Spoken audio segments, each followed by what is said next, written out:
మా రాజు సుమన్ ప్రభాస్ గారిని మాట్లాడవలసిందిగా రిక్వెస్ట్ చేస్తున్నాం. నమస్తే అందరికీ, నా పేరు సుమన్ ప్రభాస్. ముందుగా అందరికీ హ్యాపీ న్యూ ఇయర్. ఇక్కడికి వచ్చిన మీడియా వాళ్ళందరికీ, ఆడియన్స్కి అందరికీ థ్యాంక్ యూ సో మచ్. మీరు అందరు వచ్చి మాకు ఇట్లా బూస్ట్ ఇస్తున్నందుకు డెఫినెట్లీ ఇది చాలా ఎంకరేజ్మెంట్ ఇస్తుంది. ఎందుకంటే ఈ స్టేజ్ నేను చాలా రోజుల తర్వాత ఎక్కినా. It's like 2.5-3 years almost. నా ఫస్ట్ సినిమా చేసిన తర్వాత ఈ సినిమా చేసిన. పాయింట్కి వచ్చేస్తే గోదావరి గట్టు పైన, డెఫినెట్లీ గోదావరి గట్టు పైన అన్న పదం మనం వినంగానే మన అందరికి గుర్తొచ్చేది ఈస్ట్ వెస్ట్, ఈ గోదావరి ఏరియాలన్నీ. నేను ఆ గోదావరి ఏరియాకి ఫస్ట్ టైం వెళ్ళినా నా లైఫ్లో, అంటే ఈ సినిమా షూటింగ్ కోసమే. దానికి ముందు వరకు నాకు గోదావరి అంటే ఇప్పుడు కృష్ణా రివర్ ఎట్లా, గోదావరి రివర్ అట్లనే, సో ఇట్లా చాలా రివర్స్ ఉంటాయి కదా, అట్లా వన్ ఆఫ్ ద రివర్ ఏమో అనుకున్నా. సో ఈ షూటింగ్కి నేను ఫస్ట్ టైం పోయినప్పుడు తెలిసింది గోదావరి జస్ట్ రివర్ కాదు, అక్కడ కల్చర్ వేరే ఉంది, అది ఒక ఎమోషన్, ఆడ ఫీలింగ్ వేరే ఉంది. డెఫినెట్లీ అన్న. సో వాళ్ళు మాట్లాడే విధానాలు కానీ అంటే చాలా స్వీట్ అనిపిస్తుంది. ఇప్పుడు మనుషులు ఇందాక సుదర్శన్ అన్నట్టు ఎంత భోజనం పెడతారంటే, ఎంత మర్యాద చేస్తారంటే, ఏదో సూట్ కేసులో గుక్కినట్టు గుక్కేస్తారు మన కడుపులో.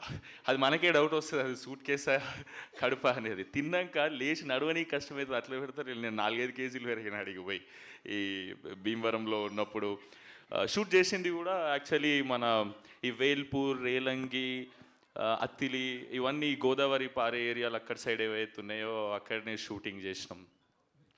షూటింగ్ చేసినాక అర్థమవుతుంది, నా ఫ్రెండ్స్తో అంటుండే, మా ఎంత లక్కీరా వీళ్ళు, ఎంత కాదన్నా మనకన్నా కొంచెం లక్కీ ఇక్కడ ఉట్టి పెరిగిన వాళ్ళు.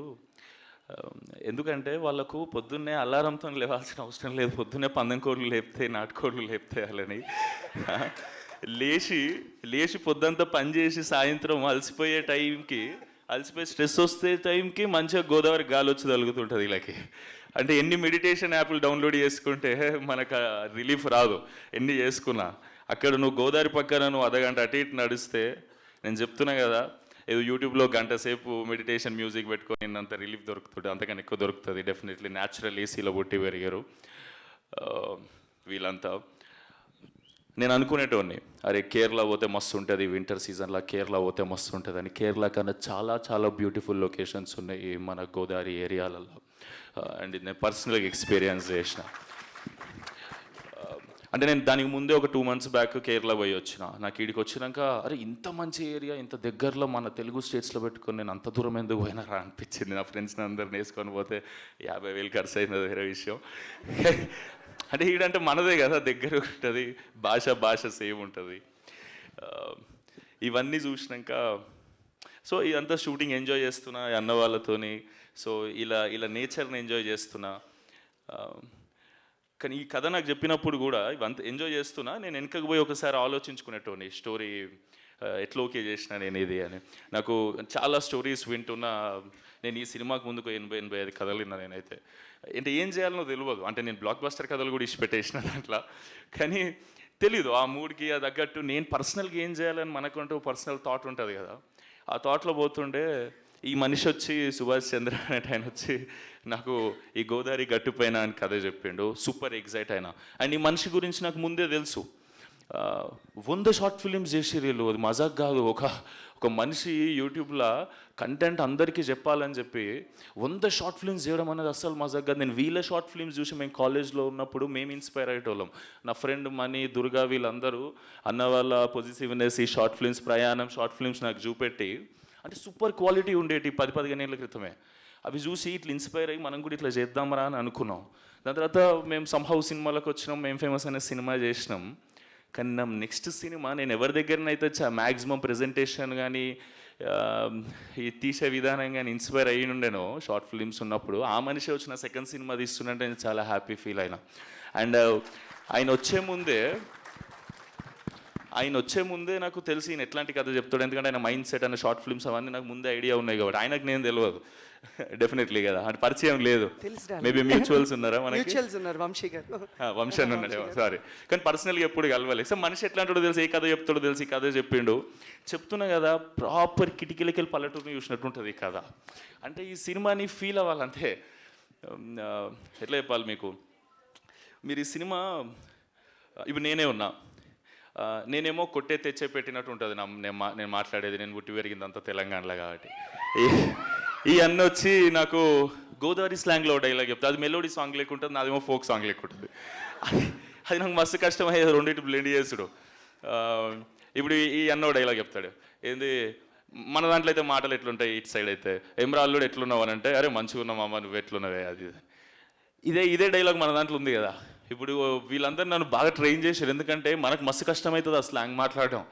నాకు తర్వాత అర్థమైంది, సినిమా ఏదో జోష్లో ఓకే చేసేసిన, ఎమోషన్స్ ఫ్లో అంతా నచ్చి. కానీ ఈయన వచ్చి అంటాడు, డైరెక్టర్ కసిరెడ్డి అన్న, మా విజయ్ ఉంటాడు డైరెక్షన్ డిపార్ట్మెంట్లో వచ్చి, ఈ డైలాగ్ ఎట్లా చెప్పాలంటే, ఇప్పుడు ఆయన ఎమరా అల్లుడు అని నేను అన్నాడు సుమంత్, ఆయన నేను ఎరా అల్లుడు ఎలా ఉన్నా అని అంటే, అప్పుడు నువ్వేం చెప్పాలంటే, కేక నువ్వేటి మాయా జుట్టుకు మంచి రంగేస్తున్నట్టునా, ఇంట్లో అత్తయ్య లేదా అంటే నాకు ఇది అచీవ్. ఇప్పుడు నేను చాలా ఫ్లోగా ఏదో చెప్పేస్తున్నా, డెఫినెట్లీ అక్కడ పుట్టి పెరిగినంత ఆర్గానిక్గా రాకపోవచ్చేమో, కానీ ఇది నాకు ఫ్లో అచీవ్ చేయడానికి వీళ్ళు చాలా కష్టపడ్డారు, ఎందుకంటే నాకు మస్తు కష్టమైంది అది నేర్చుకునేటప్పుడు. కానీ నాకు నేర్పించడం ఇంకా కష్టం వీళ్ళకి.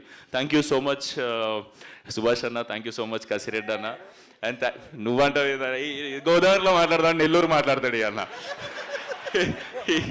ఈ అన్న పోయి ఏమే ఏంది మే, ట్రైనింగ్ ఇవ్వలేదా బ్రో నీకు? నీ ట్రైనింగ్ వద్దన్న, నువ్వు స్పీచ్ ఇస్తా అని చెప్పి ఓకేలే. అంటే ఒకవేళ నెక్స్ట్ కథ నెల్లూరు కథ చేస్తాం ఎవరో తెలుసు, అందుకే నేర్పిస్తున్నాడు.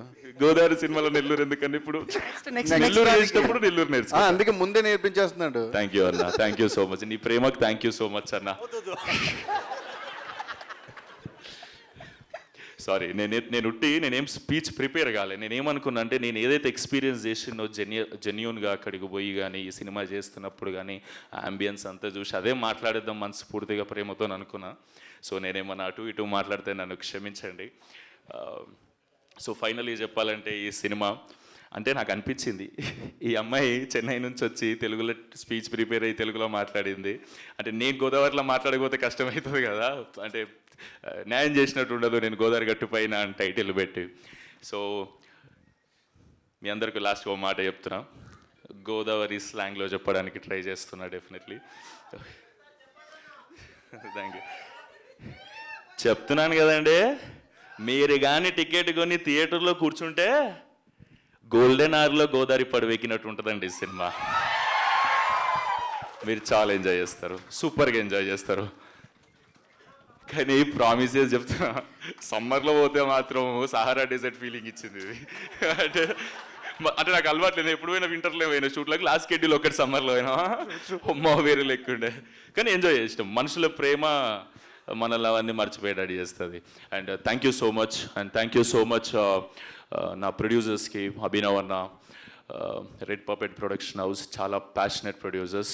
పొలాల రేట్లు పెరిగినాయని ఎందుకు అవుతారన్నా ప్రొడ్యూసర్స్, నువ్వు గమ్మత్ లేదు అన్న, చాలా ప్యాషనెట్ ప్రొడ్యూసర్, నేర్చుకుంటూ దాని గురించి. ఇవాళ రేపు చాలామంది డబ్బులు ఉన్నాయంటే పెట్టేసి సినిమా చేస్తారు, మనిషి అట్లా కాదు, చాలా క్రాఫ్ట్ నేర్చుకొని దాని మీద ఇది ఏది ఎంత పెడితే ఏ స్కేల్లో వస్తుంది. అంటే ఫస్ట్ టైం తీసిన ప్రొడ్యూసర్ ఈ క్వాలిటీ, మీరు టీజర్ చూస్తే మీకు క్వాలిటీ మంచిగా అనిపించిండొచ్చు కదా అనుకుంటున్నా. సో నేను సాటిస్ఫై అయినా, నా సెకండ్ సినిమా ఇట్లుంటే బాగుంటుందని. ఆ రేంజ్లో తీసినందుకు thank you so much Abhinav అన్న, and thank you for everything whatever you have done for me అన్న. ఎందుకంటే నన్నే కాదు, ఈ అన్న నన్ను నా ఫ్రెండ్స్ అందరినీ కూడా ప్రేమిస్తాడు అన్నట్టు. థ్యాంక్ యూ సో మచ్ అన్న, మా అందరినీ నువ్వు ఇన్ని రోజులు భరించినందుకు thank you so much, thank you for everything.